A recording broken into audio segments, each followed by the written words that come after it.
আমার আশাগঞ্জের যে ডেজার্টগুলি আছে তারা অবৈধভাবে ভোর ঠিক ৩টার সময় আসা এই যে মেঘনা নদীর যে চর আছে টাওয়ারটা, এই টাওয়ারের কাছে আসা তারা ভালো উৎপাদন করে। ঠিক সকাল ৮টা বাজলেই অফিসের টাইম তারা পট করে চলে যায় মাছ নদীতে। ওইখানে গিয়া বোঝা যায় আমরা মানে কাটতাছি না এই টাওয়ারের নিচে। তারা অবৈধভাবে এভাবে ভালো কাটতেছে, কেউই কোনো প্রতিবাদ করতেছে না। এটার জন্য আমি সবার কাছে জানাই যাতে এই ব্যাপারটা সবাই দেখে, কারণ এই টাওয়ারটা পড়ে গেলে সমস্যা হবে আমাদের সবার জন্যই। আর তারা সকাল থেকে দুপুর মধ্যে একবার কাটে, আবার রাত্রে ৮টার পরে আবার শুরু হয়ে রাত্রে 1টা পর্যন্ত এই টাওয়ারের কাছে কাটে। কারণ মানুষ যখন নীরব হয়ে যায়, চুপ হয়ে যায়, মানুষ যখন না দেখে তখনই তারা এখানে চলে আসে।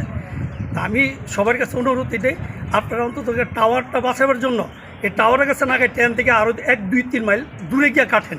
অবৈধ কাটেন আর বৈধ কাটেন, এটা আমরা দেওয়ার বিষয় না। আমার প্রশ্নটা এইটাই, আপনাদের কাছে অনুরোধ যে টাওয়ারের কাছাকাছি আপনারা কি থাকেন না।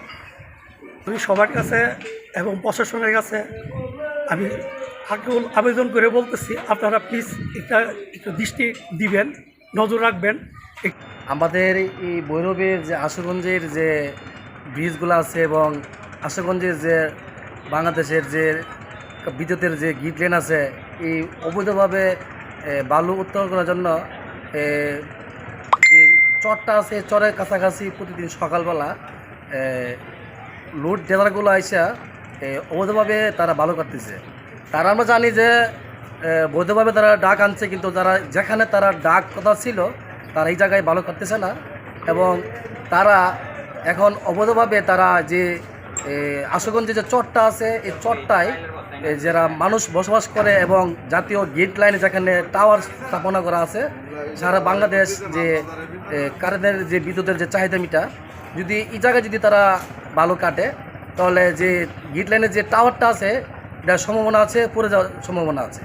এবং পাশাপাশি যে দেখতে পারতেছেন যে ভৈরবের যে ব্রিজ, আমাদের যে সিলেট বিভাগের ঢাকার যে বিভাগের যে ব্রিজগুলো আছে, যদি এখানে অবৈধভাবে বালু উত্তোলন করা হয় তাহলে অবশ্যই এই ব্রিজগুলোর নিচের যে ফাউন্ডেশনগুলো আছে এগুলা আস্তে আস্তে ডেবে যেতে পারে এবং যাতে যে রেল লাইনের ব্রিজ আছে এবং বাস ব্রিজ আছে এগুলা মানে ক্ষতিগ্রস্ত হতে পারে।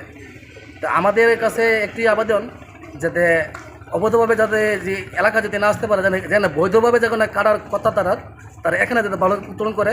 আর যেখানে চরে যদি কেউ আসতে চায় এটা অবৈধ হয়ে যাবে। এবং আমাদের ব্রাহ্মণবাড়িয়া জেলা প্রশাসকের একটি কথা, যে আপনি যদি বৈধভাবে যদি আপনি দিয়ে থাকেন এই বালু উত্তোলনের জন্য বা বালু মহল, তো অবশ্যই জন্য আপনার প্রশাসনভাবে যাতে তদারকি করা হয় এবং যে চরগুলো আছে, যে জাতীয় গ্রিড লাইনের যে টাওয়ারগুলো আছে, যে গ্রামগুলো আছে, এটাতে ভাঙন না ধরে এবং ক্ষতিগ্রস্ত না হয়, এটি আমাদের কাছে আপনাদের কাছে আবেদন। এই বিষয়গুলো আসলে যদি এখানে কেটে থাকে কেউ অবৈধভাবে, তাহলে তো ব্যবস্থা আমরা নিব। তো এই অভিযোগটা আপনি প্রথম করলেন, আমি জিনিসটা দেখবো। হ্যাঁ, কারা কাটতেছে। আপনারা জানেন যে এর আগে একটা মোবাইল কোড করেছিলাম আমি, সেটা নিয়ে আপনারা এই বিষয়গুলো অবগত আছেন। যদি এরকম আবার কেউ কেটে থাকে আমি অবশ্যই ব্যবস্থা নেব।